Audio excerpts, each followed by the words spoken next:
ছেলে সন্তানগুলো জন্ম নেয় আর একে একে মারা যায়। ভাইয়ের আমার, এদিক খেয়াল করেন। কাছের মানুষদের উচিত বিপদের দিনে সান্ত্বনা দেওয়া। বাবা তুমি সবর করো, ধৈর্য ধারণ করো, জীবন মৃত্যুর মালিক আল্লাহ, আল্লাহ সন্তান দিয়ে মন খারাপ করো না। আল্লাহ যদি চায় বছর না ঘুরতে আবারও তোমাদের ঘর আলোকিত করে সন্তান দিতে পারেন, তিনি কে? তাহলে কাছের মানুষদের উচিত বিপদের দিনে সান্ত্বনা দেওয়া। কিন্তু নবীর চাচা এতটাই খারাপ, সান্ত্বনা না দিয়া সমালোচনা করতো, ঠাট্টা বিদ্রুপ করে নবীর মনের কষ্ট আরো বাড়াইয়া দিত। কথাকে বোঝেন নাই মনে হয়? আমার ভাইয়েরা, নবীজির ছেলে সন্তানগুলো কেন মারা গেল? একটা ছেলেও কেন জীবিত থাকলো না? অনেক পয়গম্বরের সন্তান প্রাপ্ত বয়স পর্যন্ত জীবিত ছিল, কিন্তু বিশ্ব নবীর একটা ছেলে সন্তানও কেন জীবিত থাকলো না? আল্লাহ তাআলা কেন তাদেরকে শিশুকালে উঠিয়ে নিলেন? এর পেছনে কারণ আছে না নাই? নবীজির ছেলে সন্তানগুলো শিশুকালে বিদায় নেওয়ার পেছনে কারণ আছে তিনটি। জোরে বলেন কয়টি? আর জোরে।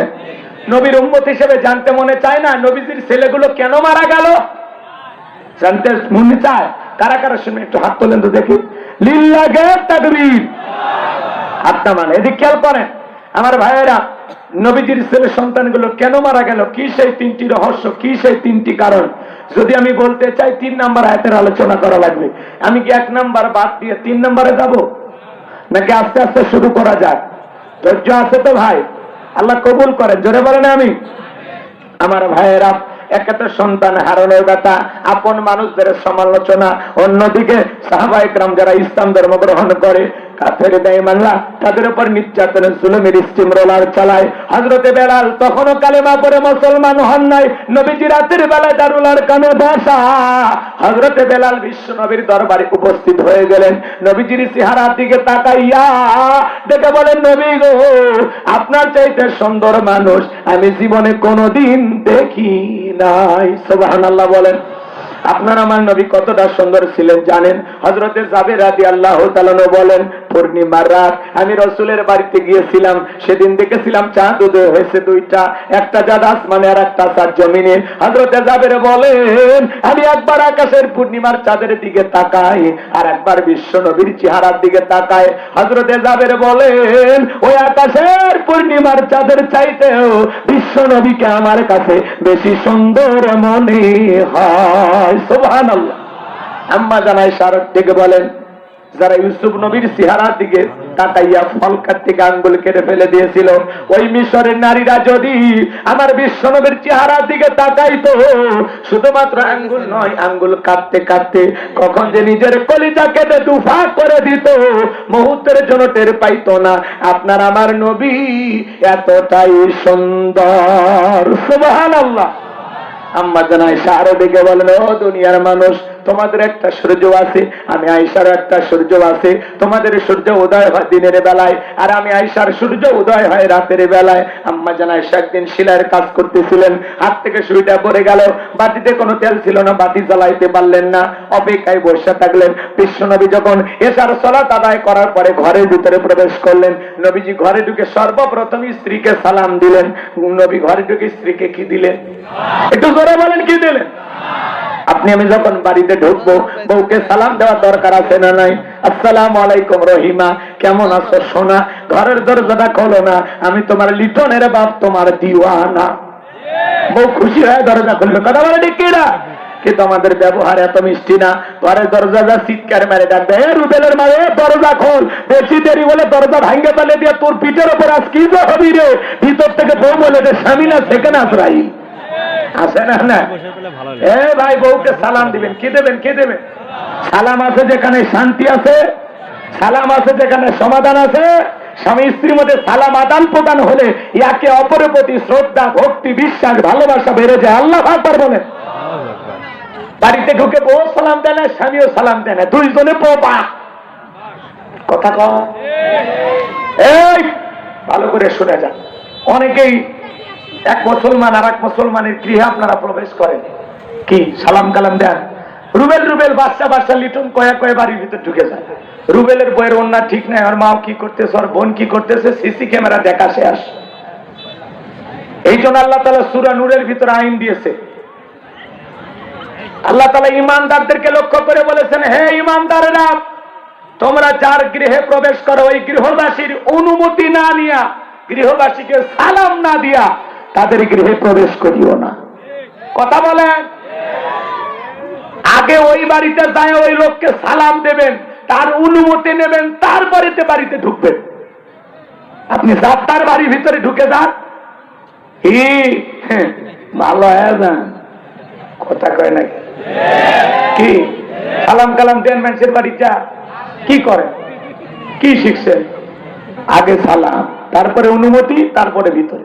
এই যে সালাম অনুমতি এর মধ্যে মহিলা ঘরে ঘরে গেল, পর্দা টর্দা করতে পারলো, কথা বলে না কেন?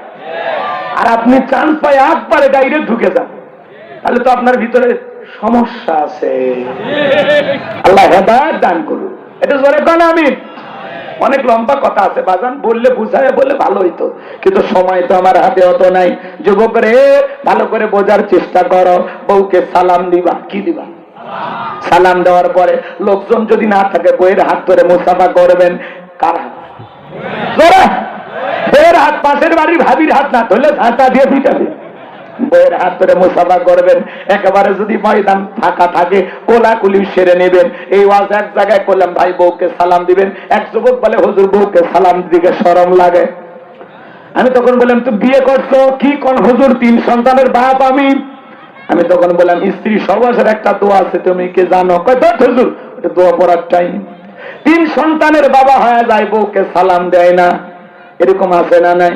যারা বলে হুজুর বউকে সালাম দিতে শরম লাগে, ওটা শরম না, ওটা হলো শয়তানি। তোমার শরম এত বেশি হইলে বইয়ের তো বাচ্চা হওয়ারই কথা না। ভালো হয়ে যা, কি হয়ে যা। আল্লাহ যুবকদের হেদায়েত দান করুক, জোরে বলেন আমিন। দাম্পত্য জীবনে ভালো থাকতে চাইলে নবীজির 4টা সুন্নত আমল করা লাগবে, ওইদিকে বলার সুযোগ নাই। আমার ভাইয়েরা, লম্বা হবে, আমি লম্বা করব না। আম্মা জান আয়েশা ডেকে বলেন, নবীজি সালাম দিয়ে ঘরের ভিতরে প্রবেশ করলেন। নবীজির চেহারার আলোতে সুইটা কই পড়ে আছে আমি পরিষ্কার দেখতে পেয়েছি। আপনার আমার নবীর সম্মান মর্যাদা কত জানেন? এক জায়গায় ওয়াজ করতে যা বললাম, ভাই বলেন তো আমাদের নবীর নাম কি? বলে হুজুর আব্দুল কাদের জিলানী। পীর সাহেবের নাম মুখস্থ আছে, কিন্তু কপাল পোড়া নবীজির নামটা বলতে পারে না। নবীর সম্মান মর্যাদা কত জানেন? যে নবী হ্যাঁ বললে পুরো পৃথিবীবাসীর জন্য আল্লাহ পাক হালালে পরিণত করে দেয়। যে নবী না বললে তামাম পৃথিবীবাসীর জন্য আল্লাহ পাক হারামে পরিণত করে দেয়। জমিনে পা তুললে মাওলা পাকের আরশে আজিমে পৌঁছে যায়। আল্লাহু আকবার। আসমানের চাঁদের দিকে ইশারা করলে চাঁদ 2 টুকরো হয়ে যায়। জমিনে পথ চললে আসমানের মেঘ এসে ছায়া প্রদান করে। যে নবীর চেহারার উপরে মোছামাছি করা হারাম। নবীজির দেহ যখন ঘেমে যেত, আম্মা জানেরা নবীজির দেহের ঘামগুলো শিশির ভিতরে জমা রাখতেন। বিশেষ দিনে নবীজির দেহের ঘামগুলো সুগন্ধি হিসাবে ব্যবহার করা হতো। বলেন সুবহানাল্লাহ। নবীজি থুতু নিক্ষেপ করলে সেখান থেকে সুগন্ধি বের হইতো। এই ছাগলের স্তনে দুধ নাই, নবীজির হাতটা লেগে গেলে দুধে পরিপূর্ণ হয়ে যেত। সেই খাবার 2 জন মানুষ খাবে, ওই 3-4 জন মানুষ খাবে। ওই খাবারে যখন নবীজির হাতটা লেগে যায়, ভাই ভাই ভাই গল্প করার জায়গা না, চুপ করে থাকেন কয়েকটা মিনিট, গল্প করেন। আল্লাহর রাস্তা, আল্লাহর রাস্তা, আল্লাহর রাস্তা। তাহলে আমি লাইন ভুলে যাব। ভালো করে বোঝার চেষ্টা করবেন বাজান গো আমার। যে কথা বলতে চাচ্ছিলাম, বিশ্ব নবী, রহমতের নবী, মায়ার নবী, দয়ার নবী, যার চেহারার দিকে তাকাইলে পেটের ক্ষুধা চলে যাইতো, সেই নবীর কাছে বেলাল আপনাদের মনে আছে না নাই? হযরতে বেলাল ডেকে বলে, নবী আপনি কালেমার দাওয়াত দেন, ইসলামের প্রচার প্রসার করেন, দয়া করে আমারে কালেমা পড়ে মুসলমান বানায় দেন। বিশ্বনবী পড়া দিলেন, লা ইলাহা ইল্লাল্লাহু মুহাম্মাদুর রাসূলুল্লাহ সাল্লাল্লাহু আলাইহি ওয়াসাল্লাম। হযরতে বেলাল কালেমা পড়ে মুসলমান হয়ে গেল। আমার নবী ডেকে বলে, বেলাল ইসলামের অবস্থা এখন ভালো না, কালেমা পড়েছো আপাতত প্রকাশ করা যাবে না। আপনারাই বলেন তো বাজান, ইসলামের অবস্থা কি সব সময় ভালো থাকে?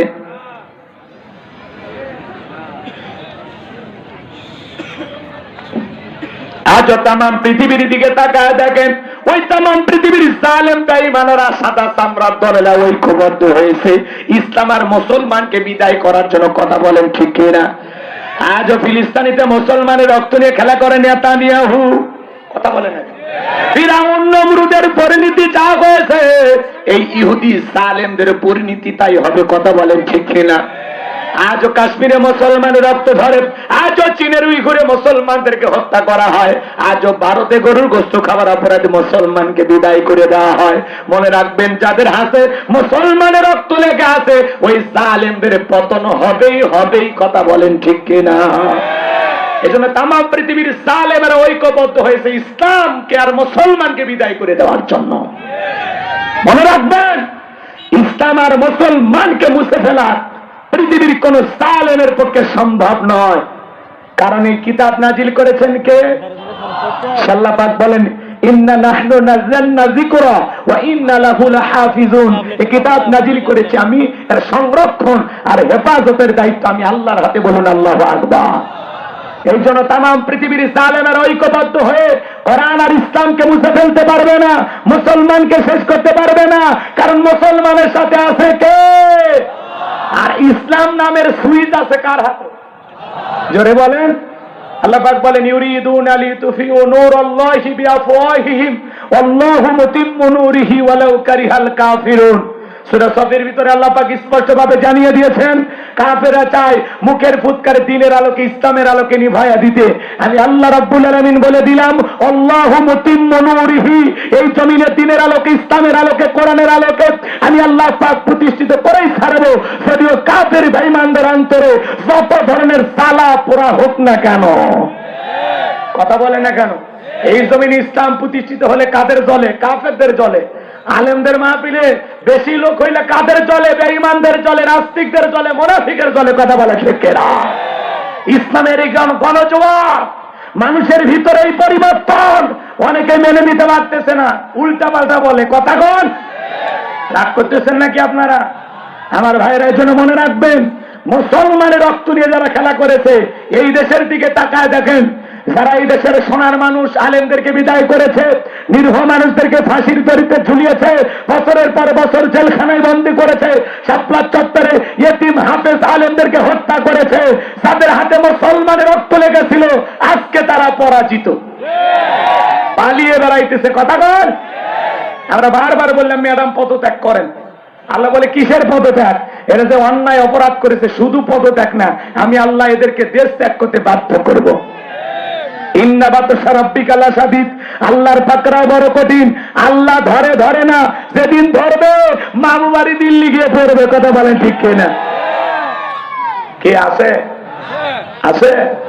চলে গেছে। আবার মাঝে মাঝে কল রেকর্ড ফাঁস হয়, বলে আমি দেশের খুব কাছে আছি, চট করে ঢুকবো। ঢুকবেন তো বের হলেন কেন? আর দেশের মানুষের সাথে মস্কারা করেন। আপনার কোটি কোটি অনুসারী, কারো মহাব্বত ভালোবাসে আপনার কলি যায় না। ঈশ্বর চাচাকে বলা হয় স্বৈরাচার শাসক। ঈশ্বর চাচা ক্ষমতার থেকে পদত্যাগ করে জেলে গেছে, দেশ ছাড়েনি। বাপের বেটা। দেশ নেত্রী বেগম খালেদা জিয়া জেল কাটতে অসুস্থ হয়ে দেশে পড়েছিল, দেশ ছাড়েনি। বাপের বেটি। আর আপনি বড় বড় কথা বলে কিভাবে পালিয়ে গেলেন? আমাদের প্রতি আপনার মায়া দয়া ছিল না? হ্যাঁ, আপনি কার কলেজে এখন ঘুমাচ্ছেন? কই গেছেন? আপনাকে খুঁজে পাচ্ছি না কেন? কথা কন না কেন? মেয়ে মানুষ কতদিন বাইরে থাকবেন? আপনি আসেন, মাঝে মাঝে উনি আসতে চান, আমরা বলি আপনি আসেন। কথা কন না কেন? বুবু আইবা, তুমি আইবা গো, সেই দিন আইসা বুবু ক্ষমতা পাইবা না। ও বুবু আইবা, তুমি আইবা গো, সেই দিন আইসা বুবু ক্ষমতা পাইবা না। খোঁজনাই বহু কাদের কাকার, অবস্থা খারাপ পড়বে যে বাবার, আর নাঙ্কেল এখন সামনে আসে না। নেতা করবি সব জেলের ভিতর, আমি আসি ডরের ওপর, কখন জানি আসে গ্রেপ্তারি পরোয়ানা। বুবু আইবা, তুমি আইবা গো, সেই দিন আইসা বুবু চিয়ার পাইবা না। ক্ষমতার চেয়ার থেকে নামা সহজ, কিন্তু ওই চেয়ারে ওঠা কঠিন। আর আমরা আগামীতে সিদ্ধান্ত নেব, আর যাই হোক, কোন নারীকে এই দেশের প্রধানমন্ত্রী বানাবো না। আগামীতে বাংলাদেশের পুরুষ প্রধানমন্ত্রী চান? কারা কারা হাত তুলে দেখা। নারীদের দেখার দিন শেষ, আগামীতে পুরুষের বাংলাদেশ।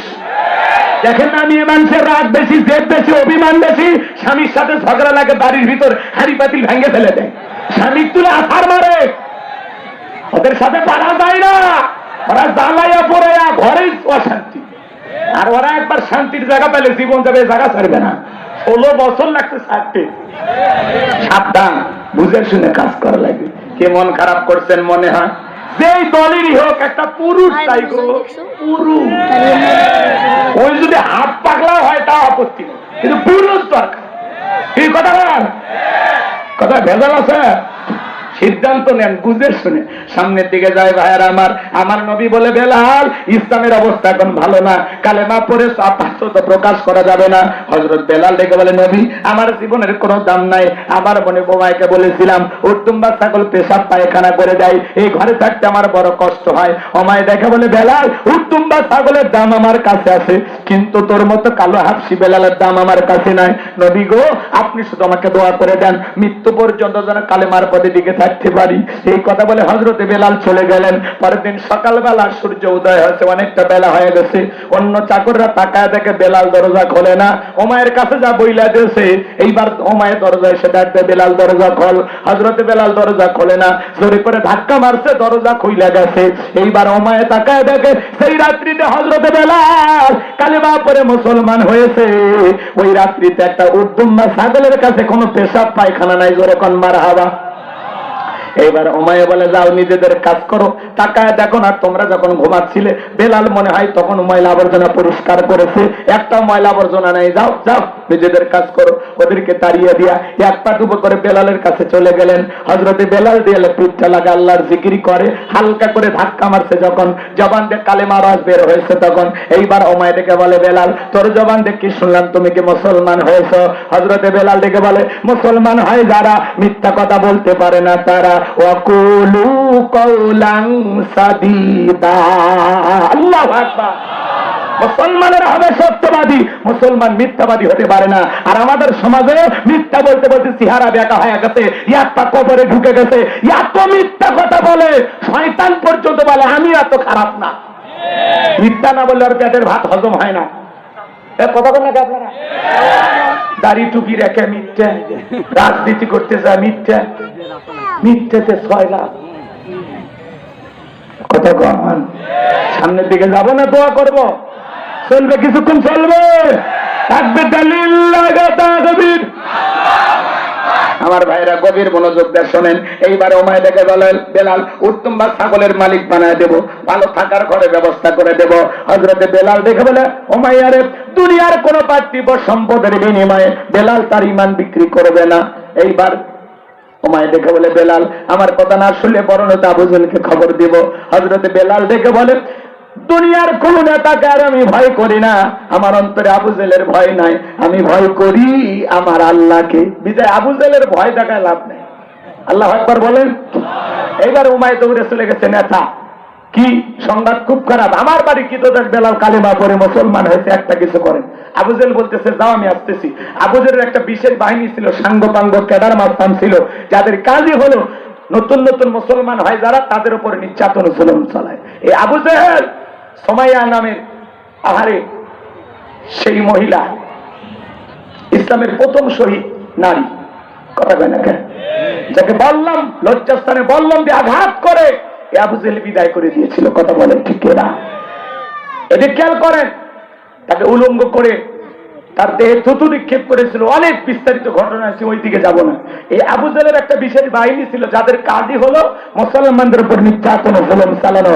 আজ तमाम পৃথিবীর দিকে তাকায় দেখবেন, জালেমদের একটা বিশেষ বাহিনী থাকে, যাদের কাজই হলো টুপিওয়ালা, দাড়িওয়ালা, ইমানদার আলেম ওলামাদের উপর নির্যাতন জুলুম চালানো। মসজিদের ইমামতি করে, মুয়াজ্জিনি করে, শুধুমাত্র ইসলামী আন্দোলন করার কারণে ধরে নিয়ে যায়। বহুত নিয়ে ঘুমাচ্ছে, ঘুমোতে গোটা থেকে জেলখানা। কথা কম না কেন? এই জামানা ছিল অন্ধ মানুষের নামে গাড়ি কোরআনে মামলা দিছে। জীবনে শয়তান এই কথা বিশ্বাস করছে? শয়তান মিস কল দেন তো। অন্ধ মানুষ গাড়ি মোড়ায়, কথা কন না কেন চাচা? মিথ্যা মামলা হামলা দিয়া মানুষের জীবন শেষ করে ফেলে দিয়েছিল। কথা বলে ঠিক কিনা? আমার ভাইয়েরা মন খারাপ করবেন না ভাই, সামনের দিকে যাই। আমি যে কথা বলতে চাচ্ছিলাম গভীর মনোযোগ দিয়ে শোনেন। এইবার আবুজের সাঙ্গ পাঙ্গ নিয়ে এসে বলে, বেলাল এই দিকে আয়। বেলাল রে, আমি তোরে পার্সোনাল ভাবে মহাব্বত করি, সব কি শুনছি, তুমি নাকি মুসলমান হয়েছো, এখনো সময় আছে, ইসলাম ধর্ম ত্যাগ করো। হযরতে বেলাল ডেকে বলে, না না, আমার পক্ষে ইসলাম ধর্ম ত্যাগ করা সম্ভব নয়। এইবার আবু জেহেল ডেকে বলে, বেলাল উত্তম ছাগলের মালিক বানায় দেব, ভালো থাকার ঘরের ব্যবস্থা করে দেব, ব্যবসা বাণিজ্য করার জন্য দিরহাম টাকা পয়সা যা লাগে দেব। বেলাল তুমি চাইতে দেরি, তোমার চাহিদা পূরণ করতে দেরি করব না।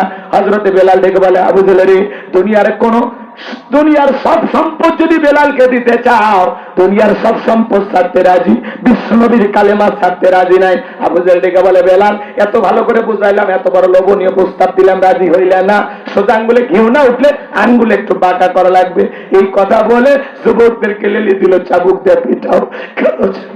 চাবুক দিয়ে পিটাইতে পিটাইতে কালো চামড়াগুলো ফেটে রক্ত জোড়া শুরু হয়ে গেল।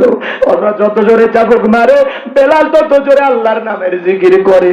আবু জেহেল ডেকে বলে, বেলাল চাবুক দিয়ে মারতে মারতে কালো চামড়াগুলো ফেটে রক্ত জোড়া শুরু হয়ে গেছে, এখনো বল নবী মুহাম্মদ সাল্লাল্লাহু আলাইহি সাল্লামের ধর্ম ত্যাগ করবে কিনা? হযরতে বেলাল ডেকে বলে, আবু জেহেল রে, মারতে মারতে যদি মেরেও ফেলে দাও, জীবনটা দিতে রাজি, নবীজির কালেমা ছাড়তে রাজি নাই। আল্লাহু আকবার।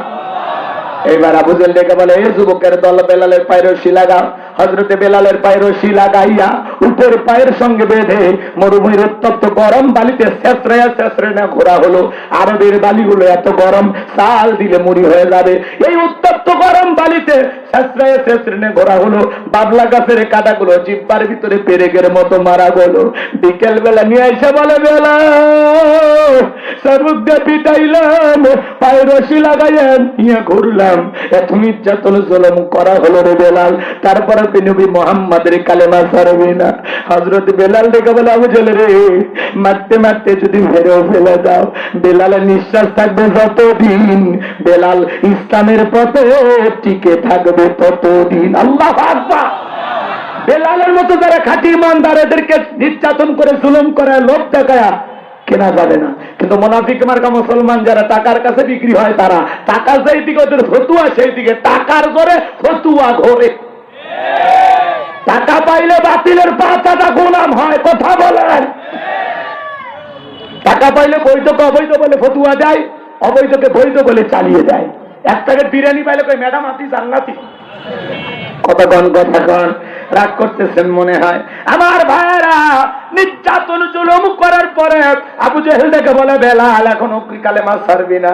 হযরত বেলাল বলে, নিঃশ্বাস থাকবে যতদিন, কালেমার পথে টিকে থাকবে ততদিন। আবু জেহেল তখন বলে, যাও এই যুবকের দল যাও। বিশাল বড় একটা পাথর সবাই মিলে নিয়ে আসলো। বিশাল বড় একটা পাথর নিয়ে আসা হযরতে বেলালের বুকের উপরে চাপায়া দিয়া, আবু জেহেল মনে করলো পাথরের চাপার আঘাতে বেলাল মারা যাবে। এই কথা ভেবে কাফেররা চলে গেল। হযরতে বেলালের বুকের উপরে বিশাল বড় পাথর, চোখের কোনা দিয়ে অশ্রু ঝরতেছে, তবুও জিহ্বা নাড়ায়া জিকির করে কার? ও আমার বাবাজিরা, আপনাকে আমাকে তো জিকির করার জন্য কেউ মারে না, ধমক দেয় না, বেলালের মতো পিটায় না। তারপরে আমরা কপাল পরা, এত সুস্থ আছি, ভালো আছি, তাও আল্লাহর জিকির করি না। কথা বলেন ঠিক কিনা? হাদিস শরীফের ভিতরে আসছে, বাজান যার জিহ্বাটা আল্লাহর জিকিরে তরুতাজা থাকবে, আল্লাহর জিকিরে ভিজা থাকবে, ওই জিহ্বাওয়ালা মানুষ কোনদিন জাহান্নামের আগুনে জ্বলবে না। চিৎকার মেরে বলুন সুবহানাল্লাহ। মন খারাপ করছেন নাকি আপনারা?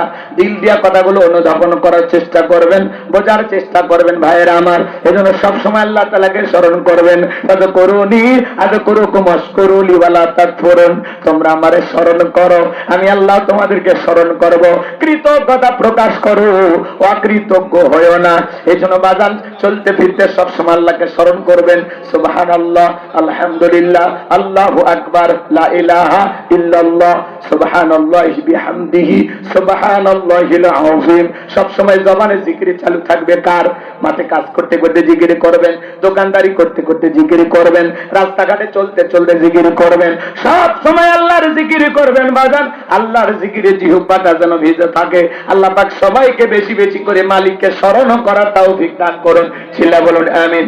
হযরত বেলাল কাঁদে আর দেখে বলে, আল্লাহ, বুকের উপরে পাথর থাকার কারণে তোমার মতো মালিকের জিকির করতে বড় কষ্ট হয়।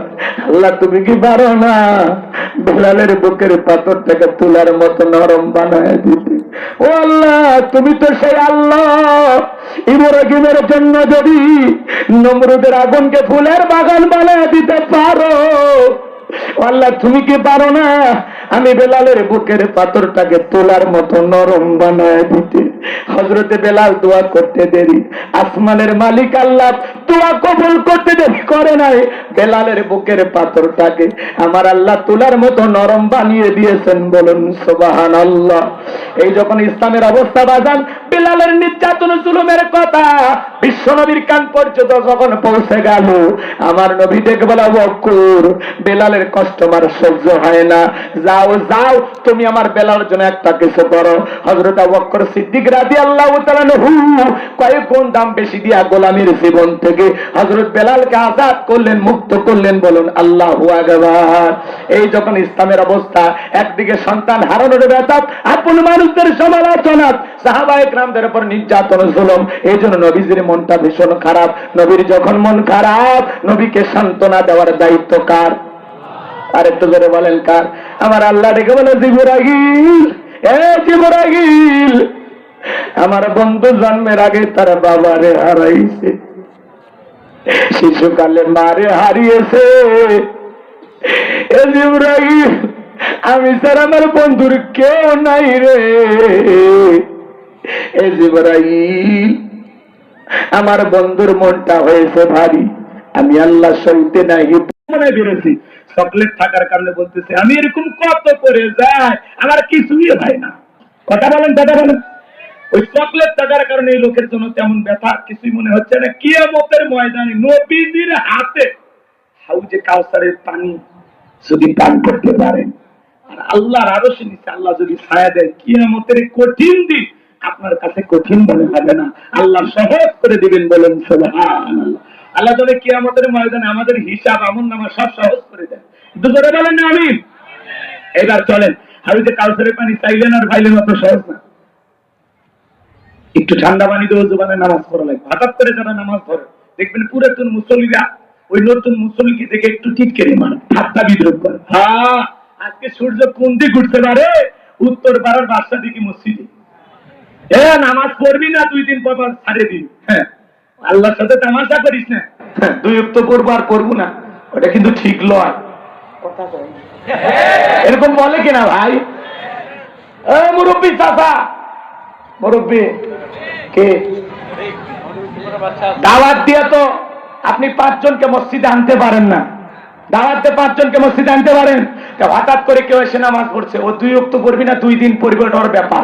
পারলে দোয়া করেন, ঠাট্টা বিদ্রুপ করে ওই লোকের মনে কষ্ট দিবেন না। কে বলেছে আপনাকে কষ্ট দিতে? কে 2 দিন আসলো, কে 2 দিন আসলো না? আপনি কি মসজিদের সিসি ক্যামেরা কে আসে কে যায় খবর রাখেন? ভালো হয়ে যান, ভালো হয়ে যান। পারলে আরো দোয়া করেন যে ভাতিজা তুমি মসজিদে আসছো দেখে দিলটা ভরে গেছে, আল্লাহর কাছে দোয়া করি আল্লাহ যেন মৃত্যু পর্যন্ত তোমাকে এসে জামাতের সহিত নামাজ পড়ার তৌফিক দান করেন। আপনি দোয়া করেন, পারলে তারে নিয়ে যা কোথাশ্বর বাজারে চা খান। কথা বলেন, ভালো হয়ে যান। কিন্তু কথা কেন একটু যুবক বয়সে দাঁড়িয়ে রাখতে বসে ওইটা নিয়ে সমালোচনা। হ্যাঁ, এই বয়সে বুড়ের ভাব ধরলো, বউ পাবো। কথা কেন একটু যুবক বয়সে দাঁড়িয়ে রেখে বউ নিয়ে ঘুরতে গেছে, ওই ভাবি আসসালাম আলাইকুম, সাথে চাচার খবর কি? সেই বউ নবীর সুন্নত দাড়িকে মহাব্বত করে না, ওই বউ আপনাকে 100% ভালোবাসা দিতে পারে না। কথা বলেন একেরা। এই জন্য আমরা এটা মদিনাওয়ালাকে মহাব্বত করে রাখছি। দাড়ি এমন একটা সুন্নত, টুপি খোলা যায়, জুব্বা খোলা যায়, কিন্তু 24টা ঘন্টা এটা লাগে থাকে, খোলা যায় না।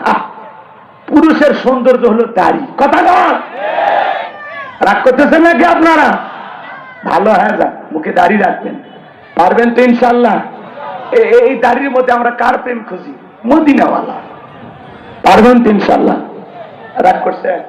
করলে আমার কি, বিরক্ত হবেন না আমার ভাইয়েরা। সামনের দিকে যে আমি যে কথা বলতে চাচ্ছিলাম, আমি একবার আমার বউ কিনে মার্কেটে গেছি, বুঝছেন, অত কথা বলার সময় না। আমার মুখে দাঁড়িয়ে দেখে বলতেছে, হুজুর আপনার মেয়ে কি কি নেবে নিতে বলেন। আমি তখন বলছি, ওটা মেয়ে না রে, ওটা আমার ঘরের প্রধানমন্ত্রী, বেশি ডিস্টার্ব করিস না, বাড়িতে ভূমিকম্প হবে। দাঁড়িয়ে দেখে মানুষ মনে করে হুজুরের বিশাল বয়স। কথাকে বুঝতে পারতেছেন নাকি? রাগ করবেন না আমার ভাইয়েরা। তাহলে হাউজে কাউসারের পানি পান করতে গেলে কাজ করতে হবে দুইটি। সরে বলেন কয়টি? দুইটা আঙ্গুল তুলে বলেন তো, কাজ করতে হবে কয়টি? আল্লাহ তাআলা সেটা 2 নাম্বার আয়াতে জানিয়ে দিলেন, ফাসাল্লি রাব্বিকা ওয়ানহার। বলেন ফাসাল্লি রাব্বিকা ওয়ানহার। 1 নাম্বার হলো ফাসাল্লি রাব্বিকা, রবির উদ্দেশ্যে সালাত আদায় করা লাগবে। নামাজ হবে একমাত্র কার জন্য? আরেকটু জোরে বলেন, কার জন্য? ইন্না সালাতি ওয়া নুসুকি ওয়া মাহইয়ায়া ওয়া মামাতি লিল্লাহি রাব্বিল আলামিন। সূরা আনাম আয়াত নাম্বার 162। আল্লাহ রাব্বুল আলামিন জানিয়ে দিলেন, নবীজি আপনি বলুন, আমার নামাজ, আমার কুরবানি, আমার জীবন, আমার মরণ লিল্লাহি রাব্বিল আলামিন, আসমান জমিনের প্রতিপালকের জন্য। তাহলে মুমিন জীবনের সব ইবাদত হবে একমাত্র আল্লাহ তাআলাকে রাজি খুশি করার জন্য। কথা বলেন ঠিক কিনা? আসলিলি রব্বিকা, রবের উদ্দেশ্যে সালাত, আল্লাহর জন্য নামাজ হবে। নামাজ হবে কার জন্য? রবের জন্য। শুনেন, ওই 7 দিন পর পর খালি জুমা পড়বেন, ওই জন্য আমি আমার ওয়াজে বলি, আজকে সময় না, নামাজে আছে এই দেশে 5 রকমের, 5-এর, 7-এর, খাতের, ফাতের, ভোটে। বোঝেন নাই তো? নিয়মিত যারা 5 ওয়াক্ত সালাত আদায় করে এরা খাঁটি মুসলমান, এরা নির্ভেজাল আল্লাহর ওলি। আল্লাহ একবার কোন, নিয়মিত 5 ওয়াক্ত সালাত আদায় করে যারা, আল্লাহর খাঁটি বান্দা। আল্লাহ আকবার বলে। 7 দিন পরে পরে জুমার নামাজ পড়তে যায়, মসজিদের টাইসে ধুলে দেখে, হুজুর পরিষ্কার করেন, টাকাটা হালাল করেন, খাচ্ছেন আর বয়লারের মতো মোটা হচ্ছেন তো। কথা কয় নাকি? এই মসজিদের টাইসের ময়লা পরিষ্কার করার দায়িত্ব কি হুজুরের একা? কথা কন নাকি আপনারা? একই হুজুর দিয়ে আযান, খাদেমগিরি, ইমামতি, 3টা দায়িত্ব, বেতন হলো 2500। কথা কয় নাকি? তাও 12 মাসে 6 মাস বাকি। হুজুর এমনি আল্লাহ বরকত দিবে, তোরা যা শুরু করছো বাবা, ভবিষ্যতে অবস্থা খারাপ হয়ে যাবে। কথা কন ঠিক কিনা? রাগ করতেছে? হুজুরের বেতনই বরকত। এক সভাপতির ছেলে চাকরি পাইছে, এসে করছে হুজুর একটু দোয়া করেন। হুজুর এবার হাত তুলে বলে, আল্লাহ আমার সভাপতির ছেলে চাকরি পাইছে, আল্লাহ আমার বেতন যেমন সভাপতির ছেলের বেতনটাও যেন হয় তেমন। হুজুর দোয়া বেরেক করেন, বেরেক করেন। কি